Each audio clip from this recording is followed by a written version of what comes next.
Hi everyone, it's Shar. Welcome back to my channel, or welcome if you are new here. There are so many Sapphic books that I have read and loved, and there are so many Sapphic books that I am eagerly anticipating for when they release. So in today's video, I wanted to sit down and give you some recommendations for my favorite Sapphic books. So in these books, we have two women who are falling in love. I use the term Sapphic because I think for almost all of these books, one of the women or both of the women are actually bisexual or pansexual. So without further ado, let's jump into it. I'm going to tell you my favorites that I have read over the past couple of years. And let's go backwards. So I'm going to start with number 5 on this list, and that is Something to Talk About by Meryl Wilson. Why am I struggling so much? Okay, anyway, I think she actually also wrote the Sapphic book I want to read, which is Best Friend's Mom. I'm very excited for that book. Okay, so Something to Talk About follows Jo and Emma. Now, Jo is a showrunner. She's doing very well for herself in Hollywood. She has this huge movie that's coming up, and she has this assistant named Emma. And Jo pulls Emma onto the red carpet, and she's like, walked with me, and they're just kind of like talking, and it's taken as being very flirty, so paparazzi take pictures and they splash all over everywhere that Jo and Emma are in a relationship. Jo and Emma kind of decide to ignore it, but you know, there is actually a connection there. They do really like each other, but of course they're seeing it as like unprofessional and crossing a boundary. Don't fuck your coworkers. So they're ignoring it until they don't ignore it. This was so cute. I don't think it's very spicy, so if you're looking for spice, this probably isn't it. If I remember correctly, it's mostly fade to black. Maybe there's one like sex scene in it, but I wasn't there for that. The relationship between Jo and Emma in my mind just is very memorable. I read this 3 years ago and I still remember this book. I remember having a great time with this book. I remember the writing being really good in this book and being very funny. So if you're looking for a Sapphic book to check out and you haven't read this and you like Hollywood stories, definitely check out Something to Talk About. This one's a little bit of a wild card, but for my Atla fans, Avatar: The Last Airbender, which is the greatest show of all time. We have The Rise of Kyoshi by F.C. Yee. In case you don't know these books exist, there are books, both comics for Legend of Korra and comics for what happens after the show in Avatar: The Last Airbender, answering questions like, does Zuko ever find his mom? And what does peace after war actually look like? Very fun comics. And then there are these books, which are books about the previous avatars. So Kyoshi is the Earth incarnation.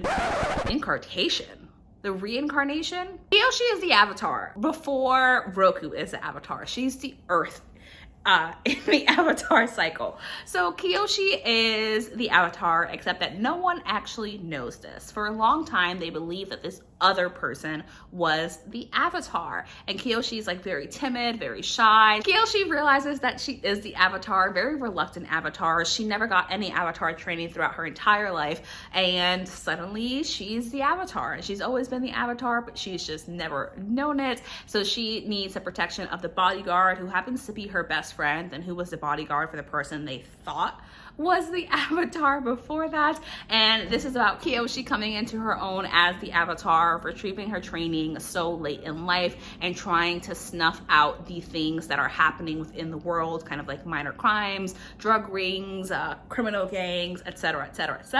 But it's also Sapphic because Kyoshi and her best friend, her bodyguard, do in fact fall in love.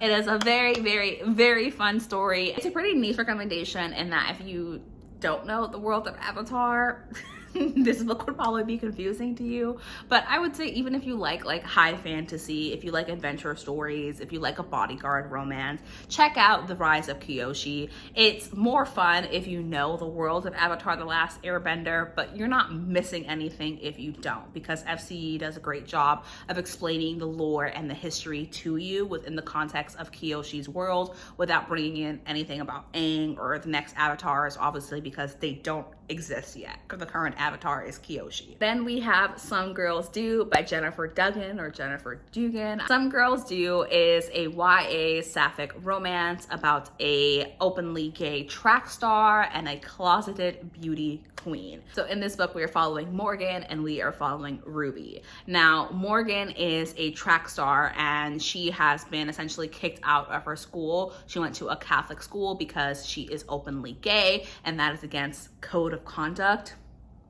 at her high school. So she has to transfer high schools to become a track star at this new high school that Ruby goes to. And Ruby is a beauty queen and she's closeted. Her mother is very, very overbearing, very much insists that Ruby becomes a beauty queen, although Ruby is more interested in tinkering with her car. It's about these two girls navigating their individual worlds and also them falling in love and navigating all of the challenges that are against them. I really enjoyed this book. I think I gave it 4 stars overall. The relationship between Ruby and Morgan I really liked, and I think mostly I really loved Ruby and her backstory and the things that she was dealing with, as well as understanding more about Morgan's challenge being openly gay and the things that she has to overcome and face in her very small town, starting with being kicked out of her school where she was a top track star and trying to restart her career. This is a really enjoyable book. The Sapphic romance and the heavier topic I think are very well balanced and that you get a good mix of both, but be aware that this is not like a lighthearted, funny rom-com. This is definitely a story about these two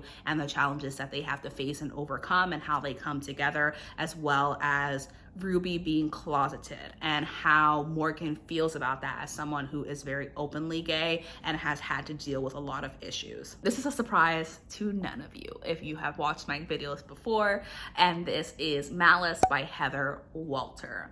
Now, I went back and forth about whether or not to include this book because truthfully the Sapphic romance isn't central to the story at all, but I'm choosing to include it anyway because it's still an integral part of the plot and the story. I think there's enough romance in here to put it in this list. So in this book, we are following Alice and Aurora.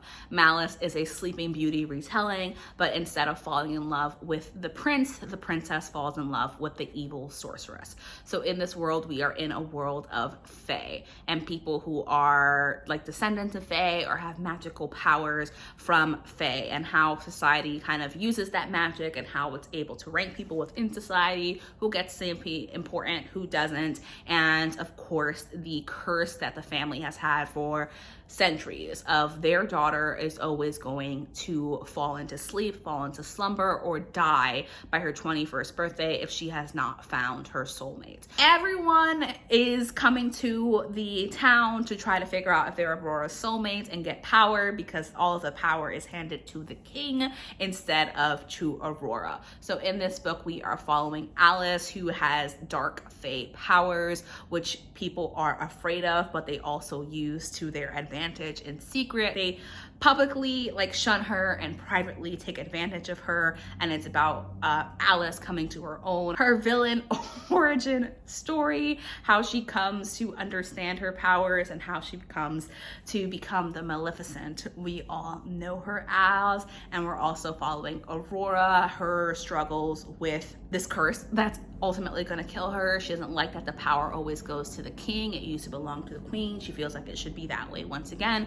And Alice and Aurora falling in love through their secret meetings. It is a very, very fun, like high fantasy book. I think there's a lot of emotional depth in here. We're covering a lot of heavy subjects. Alice is heavily bullied and ostracized by her people, by society, and she does get her revenge. So if you love a revenge story, you're going to love this story. And as I mentioned in a previous video, I love a bad bitch, okay? And Alice is a bad bitch, and I'm here for it. And then the final book on this list is Count Your Lucky Stars by Alexandria Balfour. Again, a surprise to no one if you know me. I listened to the audiobook for this last year and I was immediately obsessed. We're gonna let that ambulance also pass. So Count Your Lucky Stars is the 3rd book in this trilogy. And in this book, we are following Margot and we're following Olivia. Now, Margot is the roommate in the 1st book, the best friend in the 2nd book, and this is now her story. So Margot is a bridesmaid at a wedding for her best friend.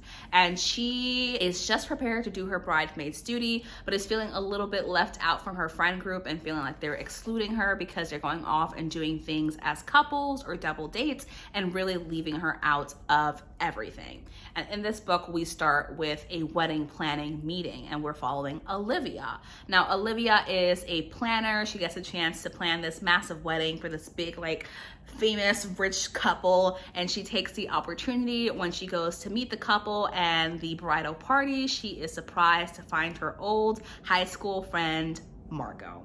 Now, Margot and Olivia have quite the history, and they left off on pretty bad terms, and Olivia has just recently divorced her husband. So of course, Margot and Olivia have a history. While Olivia is at the event, she gets the news that her apartment has completely flooded and is now unlivable, and of course, her old high school friend is pressured into offering her a space since she now has a spare bedroom. This is a second chance romance following them kind of hashing out what happened in their past, their respective feelings about it, planning this big, beautiful wedding, going on like their wedding events leading up to the wedding, and just them falling in love and overcoming their old insecurities. This book is very, very, very steamy. I recommend that you listen to the audiobook because it's really, really great. But overall, I love this book so much. It will continue to be one of my favorites, and I can't wait for Alexandria Bellefleur's new book to come out. So